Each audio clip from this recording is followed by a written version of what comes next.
La etapa mía en Francia fue una especie de maravilloso acontecer histórico de mi vida, porque llegaba de España con el franquismo y en una situación bastante incómoda, porque mis artículos que se publicaban en el día o en la tarde tenían que pasar por la censura. El censor era Andrés Orozco, que era un amigo. El director de Información y Turismo era Opelio Rodríguez Peña, que era otro amigo. Y entonces teníamos que aguantar lo que les diera la gana a estos señores. Eso fue lo que me movió, precisamente, el no poder hacer nada prácticamente, lo que me movió a marcharme de este país. Yo no podía soportar mi primera novela, proyecto de monólogo a 3 soledades, me la devolvieron de la censura, tachándome palabras estúpidas, como por ejemplo decía teta, tenía que poner seno. Entonces decidimos, Luis Feria, mi buen amigo que trabajaba entonces para la editorial Taller de Ediciones, y yo decidimos buscar sinónimos. Y lo único que hicimos fue cambiar la palabra que habían tachado en la novela por un sinónimo. Y salió incluso algunas frases muy poéticas, cambiando simplemente el sinónimo. Me podía permitir pasarme un año sabático en París con el dinero que yo ganaba de mis beneficios de la empresa, de mis acciones. Entonces el primer año lo pasé muy bien, pero desgraciadamente un contrato salió muy mal, y un contrato importante, de 60 apartamentos en el sur, que nos estanfaron unos alemanes, y me encontré de pronto en París sin nada. Y José Miguel Ullán, un amigo excepcional, me preguntó cómo me iban las cosas, y le dije que muy mal, que no sabía qué hacer. Y entonces él me presentó al director de Radio París, en aquella época se llamaba Radio París, que eran los programas para España, de las 12 de la noche, que oía en España todo Dios. Entré allí de currante, de periodista de base, y al cabo de los 4 o 5 meses, Jean Supervielle, el hijo del poeta simbolista Jules Supervielle, que era dramaturgo al mismo tiempo y protegía mucho a los escritores, a los poetas, y les daba trabajo. Y me contrató, al cabo de los 3 meses ya yo tenía un contrato fijo, y al cabo del año estaba dirigiendo los informativos de la noche. Y a partir de ese momento me fui por un año a París y he vuelto a los 32 años aquí. Severo Sarduy lo contraté yo para mi programa de ciencia y técnica, y él hacía la ciencia del futuro y yo llevaba la ciencia actual. Eso Severo ha prologado contra de mi voluntad mi novela Apocalípsola, que salió en francés, que no ha sido editada en español. Y cuando me dijo, me ha llamado tu editor para que te prologue tu novela, y le dije, hombre, yo no creo que una novela tenga que llevar prólogo. Dice, mira, Emilio, déjate de bobería, yo soy premio Médici, soy una persona famosa en París, y eso te va a ayudar mucho el que lleves un prólogo mío. Luego me escribió un prólogo que es de una belleza extraordinaria y que efectivamente consiguió que me contratara el Centro Beaubourg en su revista hablada, que me hicieran un programa de 1 hora importantísimo llamado Albatros en la Radio Nacional de Cultura francesa. Rafael Conte era un superdotado de la literatura y posiblemente el crítico más importante que ha tenido España en todas las épocas. Después de la tertulia nos íbamos a visitar librerías y allí él me abrió las puertas de una cultura que para mí era prácticamente desconocida. Era una amistad, una hermandad más que amistad con Rafael Conte, con Severo Sarduy, con Gustavo Guerrero, que hoy día dirige la colección en Gallimard de escritores en castellano traducidos al francés. Pasaron por el programa que al principio yo entré casi temblando porque me enfrentaba a monstruos como Severo Sarduy, Rafael Conte y José Miguel Ullán, y francamente eran personas superdotadas, los tres, y yo estaba allí de niño chico, ¿no? Intentando decir algo que pudiera aparecer como algo muy, muy lejano a lo que decían los otros. Pero al cabo de los 2 años, murió Franco, la gente volvió a España, José Miguel volvió a España, Rafael Conte volvió a España, Severo no, porque Severo estaba Fidel en Cuba y era imposible que volviera a su país.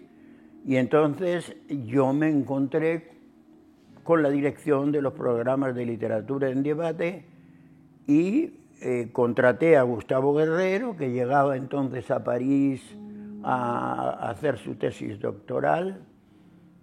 Contraté a Gustavo Guerrero, a Carlos Semprún y a Severo Sarduy, y hicimos ese equipo junto con Luis Mizón, hicimos un equipo muy fijo durante 20 años. Yo en aquella época era corresponsal del periódico El Día, durante la dirección de Ernesto Salcedo. Eso me ayudó mucho porque me hizo un certificado de corresponsal, certificado que presenté en el Ministerio de Asuntos Exteriores francés, junto con los artículos que yo había publicado sobre Francia, y me dieron carné de corresponsal de prensa, con lo cual en París, si eres corresponsal de prensa, lo tienes todo. Todo es gratis, puedes ir al teatro, al cine, a donde te dé la gana, que con el carné perfectamente. Hasta que hice la carrera de periodismo en París, que me la pagó la Radio Nacional Francesa, y a partir de ese momento ya dejé de ser corresponsal, a pesar de que seguí enviando artículos. Mira, conocer, la persona más importante que he conocido en mi vida ha sido Camilo José Cela. Camilo José Cela es como si fuera mi tío, porque era íntimo amigo de mi padre cuando eran jóvenes. Entonces Camilo me decía, mira, tu padre era muy guapo y ligaba muy bien. Y yo lo acompañaba porque siempre tu padre se llevaba a la más guapa y yo me llevaba a la amiga más fea. Camilo fue, resultará ridículo que diga esto, pero cuando nací yo, el primer chupete que me metieron en la boca fue un regalo de Camilo José Cela. Yo prácticamente ya no soportaba la literatura romántica, la literatura naturalista, el realismo socialista, la generación de la Berza. Comprenderás que a pesar de que tengo muy buenos amigos he tenido muy buenos amigos entre ellos Juan Goytisolo, pues no me decían ya nada. Yo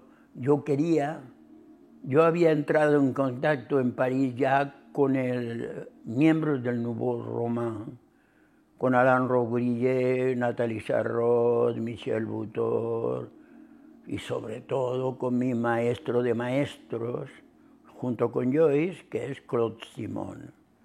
Cuando le dieron a Claude Simon el Premio Nobel de Literatura, en el año 85, yo sentí que me lo estaban dando a mí también.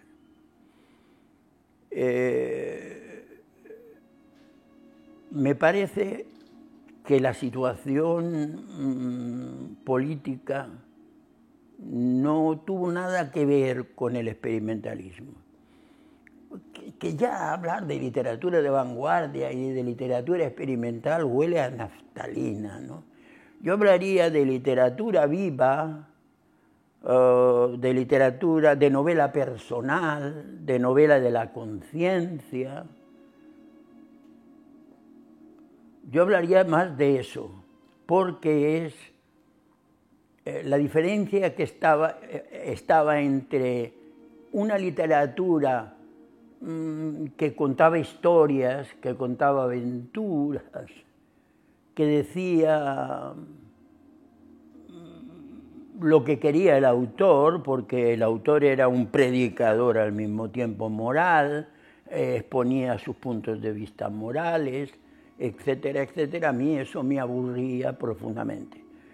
Entonces, como ya había entrado en contacto con una nueva forma de narrar, me decidí a usar esa novela personal, esa novela que no exponía las ideas del autor y su moral y sus sentimientos, el bien y el mal, etcétera, sino partía de lo contrario, partía de la moral. La moral era la que producía la obra. ¿Y la obra qué era? Dejarme llevar por el lenguaje. El lenguaje, la palabra, es todo. Lo difícil es enfrentarse a tu propio mundo íntimo, a tu propio mundo interior. Y yo encontré en esa literatura, en esa novela personal, yo encontré que me podía expresar con toda libertad, sin necesidad de dar lecciones a nadie, ni de nada. Intentar entrar en contacto con el lector y que el lector trabajara junto conmigo, con la obra que yo estaba haciendo. Era una especie de colaboración de autor con lector.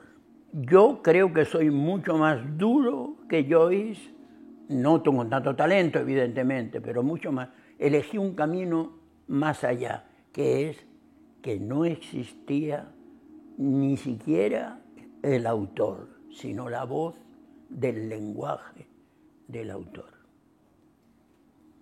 Misteriosamente me ha llegado al papel. Yo no sé lo que hago prácticamente hasta que no lo he terminado. Y cuando lo he terminado, generalmente hago lo que me aconsejó una vez Henry Miller, es, mira, tú te pones a escribir lo que te pasa por la cabeza y al cabo del ratito, a la hora o a la media hora, a los 10 minutos, hay 2 palabras que entran en contacto y se produce el discurso real, el discurso que tú tienes que transponer al papel. A partir de ese momento, ¿qué es lo que hay que hacer? Coger unas tijeras, cortar todas las tonterías que has escrito antes y ya está. Luego me he encontrado con personas como Camilo Cela, que me ha dicho, mira, uno se pone delante del papel, es una de las primeras lecciones que me dio, uno se pone delante del papel para escribir algo, pero no se sabe qué.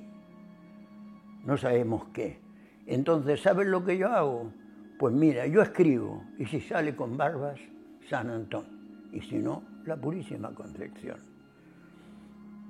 Yo no sé lo que es la realidad, ¿eh? Hay la realidad real, que diría Vargas Llosa, y hay otra realidad, que era la realidad del lenguaje, la realidad de tu intimidad, la realidad de tu conciencia. Efectivamente, la diferencia que hay entre el premio Benito Pérez Armas y la novela actual está en que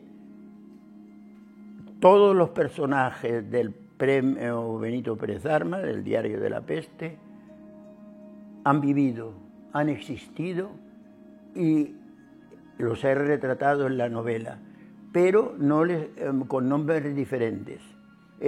Yo he sido siempre, yo he nacido en Madrid, pero vine aquí de muy joven, tenía 15 años. Aquí terminé el bachillerato, entré en la universidad, etcétera, etcétera, y me comprometí totalmente con los problemas de los africanistas como Martín Chirino, Manolo Padorno, etcétera, etcétera. Me comprometí con ellos, con Manolo Millares, me comprometí con todos ellos de una forma decidida y decidí en aquel momento, decidí que yo era canario. Incluso lo dije en una ocasión, en una intervención mía en el Ateneo de La Laguna. Alguien me dijo, sí, pero usted es madrileño y tal. Yo le dije, no, usted es canario porque no tiene más remedio que ser canario. Y yo soy canario porque me da la real gana. He sido siempre, en Francia me llaman l'écrivain canarien, el escritor canario. En la península, generalmente en todas partes me dicen el canario Sánchez Ortiz. O sea, yo, y cuando me jubilé, pues volví aquí, donde tengo a mi mujer, a mis, que esos sí son canarios, mi hijo, que también es canario, mis nietos, que también son canarios. Yo le estoy enormemente agradecido a Francia y a España no le debo casi nada, prácticamente nada. Le debo a Canarias, que editaron mis libros, y luego en Madrid, cuando han sido canarios también los que han editado mis libros. Manuel Padorno en Talleres de Ediciones y Juan Cruz, cuando era director de Alfaguara. Yo cojo proyecto de monólogo a 3 soledades, la gente dice que es insoportable, que es muy difícil de lectura, que es muy compleja, y yo la tengo en mi mesilla y de vez en cuando la abro por donde me apetezca. Y eso me da suficiente placer poético. Todo esfuerzo que tú has hecho es un esfuerzo de versificación. A Claude Simon, cuando le dieron el premio Nobel en su discurso en Estocolmo, dijo, y lo peor que me han dicho a mí es que se ve que trabajo demasiado, que elaboro demasiado las cosas, que soy muy complejo y aburrido. Bueno, sin comentarios. O sea, la persona que diga que no entiende lo que yo escribo es porque no ha hecho el esfuerzo de comunicarse conmigo, con mi obra. Si soy aburrido, pues sí, debo de ser bastante aburrido, porque un humorista canario, que ya no voy a decir su nombre, pero que ya falleció, publicó un día en la tarde, publicaba unas especies de aforismos y de consejos, y uno de esos decía, si usted padece de insomnio, yo tengo la solución para su padecimiento. Lea usted Proyecto de monólogo para tres soledades y no creo que pase de la segunda página y ya estará dormido. ¿Qué vas a decir ante eso? A mí me llamó mi editor y me dijo, hombre, tenemos que hacerle eso, no hay derecho, porque eso te... Y digo, no, yo creo que cuando uno hace una cosa tiene todo el mundo derecho a opinar como le dé la gana. Este señor piensa que él se duerme con mi novela, pues allá él, ¿no? Con lo cual no quiero decir que yo sea divertido, en absoluto. Yo creo que soy bastante complejo, bastante confuso. No me releo porque no lo necesito. O sea, porque me releo a mí mismo todos los días. Actualmente, después de la novela que saldrá el mes que viene, estoy escribiendo un libro que ya tiene 124 páginas, que yo llamo mini máximas. Es un monólogo conmigo mismo a base de frases individualizadas, separadas unas de otras. Así, constante. Es lo único que me interesa, porque yo me digo cosas que no sabía de mí. Cuando yo me enfrento al folio en blanco, mi cerebro es un embrollo de emociones, como el tuyo y como el de todo el mundo. Es un embrollo de emociones y de esas emociones sale una palabra y esa palabra tiene que buscar la que le corresponda para crear la frase. Yo creo que es el momento, yo puedo pasar 4 o 5 horas delante del ordenador y me tienen que llamar la atención para levantarme porque es que no me doy cuenta del tiempo que pasa. Y lo que sí es maravilloso es que luego lo leo y digo, bueno, pues esto yo no lo sabía de mí. Esto es nuevo para mí.